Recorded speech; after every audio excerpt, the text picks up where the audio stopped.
తిరుమల శ్రీవారిని ఈ రోజు ఉదయం నైవేద్య విరామ సమయంలో మంత్రి వాసంశెట్టి సుభాష్, ఎమ్మెల్యే కిషోర్ కుమార్ రెడ్డి వేరువేరుగా దర్శించుకున్నారు. దర్శనం అనంతరం రంగనాయకుల మండపంలో వేద పండితులు వేదాశీర్వచనం అందించగా టీటీడీ అధికారులు తీర్థప్రసాదాలు అందించారు.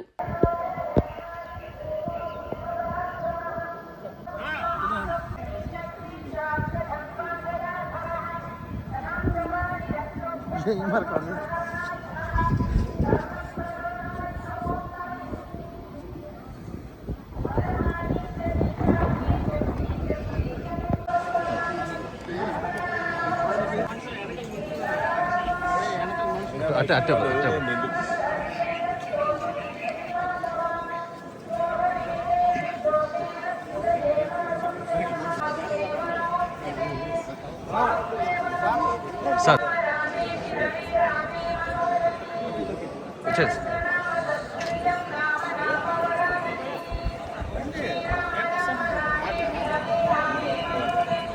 వెనకాల